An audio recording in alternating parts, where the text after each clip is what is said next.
Welcome back to ICO Review, and today we'll be having a look at Blockgrain because you guys know I absolutely love an interesting use case. But before we do, today's video is brought to you by ICOexplainervideos.com. If you're looking for a premium quality animated explainer video for your ICO or blockchain related product, then these guys, I've said it a million times, are the best on the market. Check them out. And for those of you with an existing explainer video, inquire away because I think you'll be pleasantly surprised at the upgrade. So before I dive in to what Blockgrain actually is, just a quick little tip for those of you when we're dealing with an ICO that is claiming to be Australian. If I remember correctly, for an ICO to trade from Australia, for tax reasons, they need to be what is called a proprietary limited body. And so you can even see down here that Blockgrain is copyrighted by the AgriChain proprietary limited body. So we know that the company behind this is 100% legitimate. I just wanted to tell you all about that. So next time you come across an Australian ICO, you can do a search on the ASIC database for these Australian companies to ensure their legitimacy. So having a look at the Blockgrain website itself, which is distinguishable from the token sale web address. Blockgrain is all about logistics, specifically logistics for grain sellers and buyers. And this logistics solution is taking the form here of an intuitive software platform that will actually be accessible on smartphones, tablets, computers, etc. And as it says here on the page, are designed to help you gain greater control and visibility over your supply chain. Blockgrain removes manual paperwork and improves your bottom line performance. So this white paper is quite dense. 50 pages dense, in fact. So I'll do my best to skim through this. So but forgive me if we do spend a little bit longer than normal in the white paper. So first of all, I acknowledge that this is a very niche product.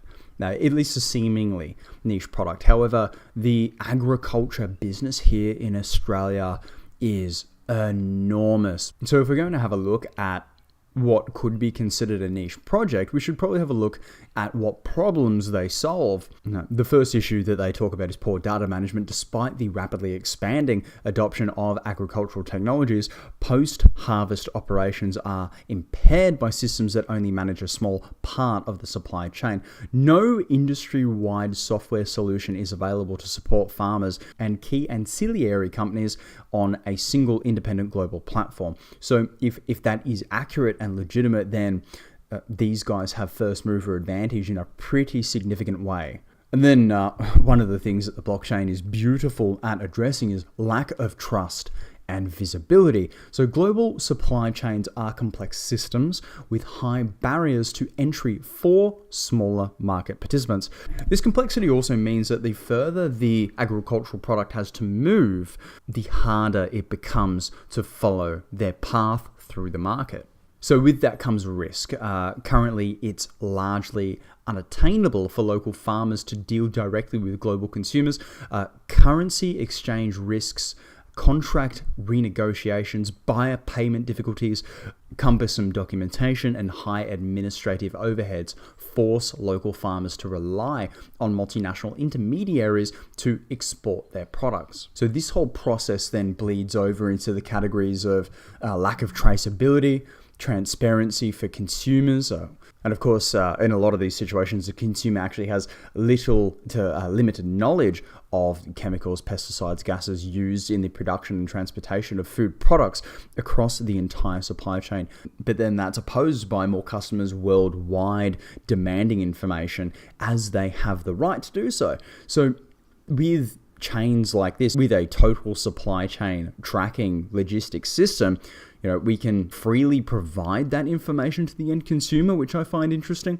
And yes, it's a very first world thing to demand organics and to demand locally grown and all of these things. But if the demand is there, it needs to be addressed. Makes sense from a business perspective. Loss of waste was one that I found interesting, actually. A key report from the Food and Agricultural Organization of the United Nations found that up to 1/3 of the food produced for human consumption, which is 1.3 billion tons, oh my god, is lost or wasted each year. So in developing economies, this is attributed to financial, managerial, and technical constraints in the early stages of the value chain, which affects harvesting and storage. And just for a little bit of interesting percentages for those of you interested, allegedly global quantitative food losses and wastes per year are roughly 30% for cereals, 40 to 50% for root crops, vegetables, and fruits, 20% for oil seeds, meat and dairy, and 35% for fish.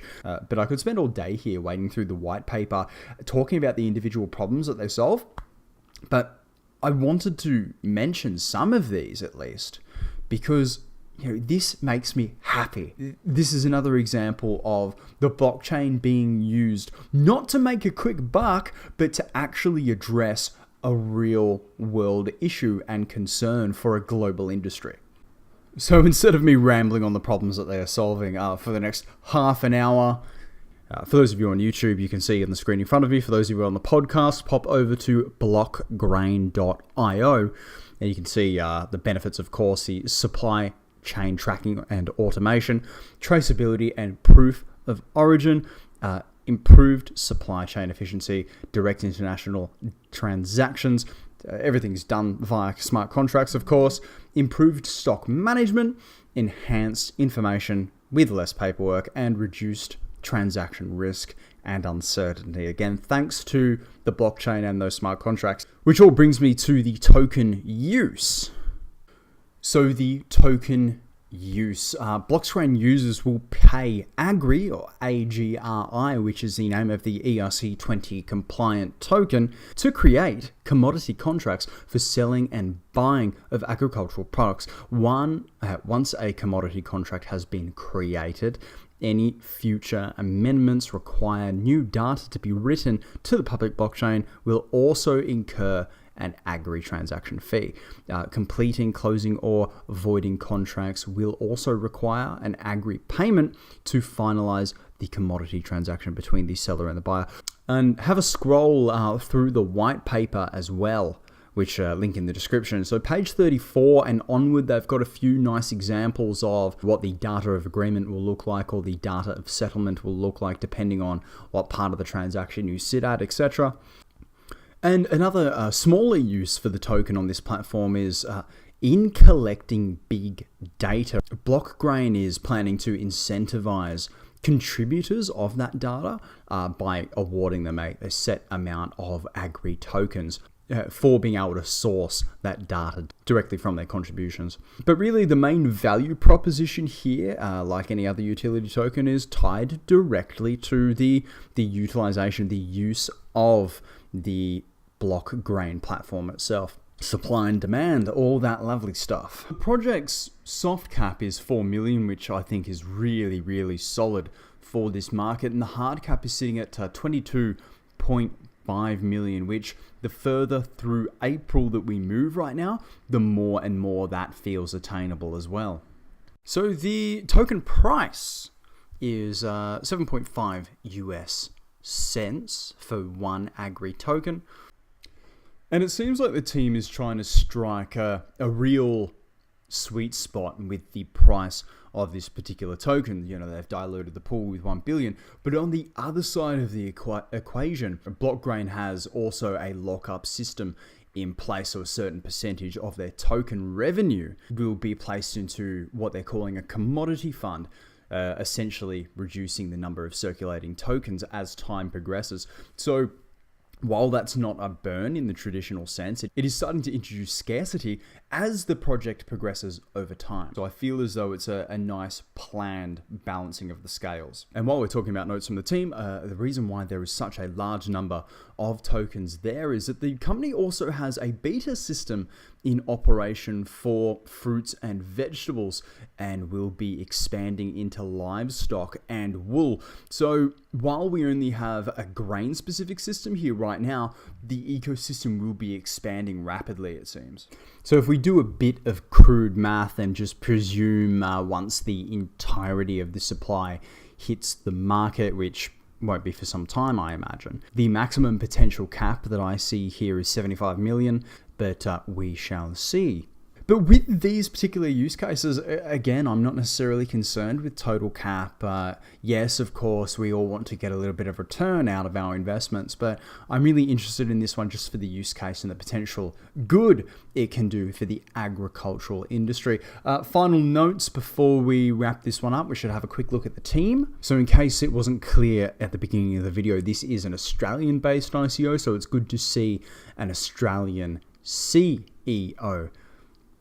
And having a look at the CEO's history, it makes a little bit more sense as to why he's creating Blockgrain. Going back through his LinkedIn a little bit, working as a grain merchant for a company called Grain Corp, 2012 through to 2014. So I imagine he would know the industry really quite well, and this platform has been created out of his particular concerns. Now, one might expect that that were the case for every ICO, but the amount of ICOs I've looked at where the team actually has nothing to do with the industry, it's nice to see at least one or two causal links. And really the size of the team is quite nice.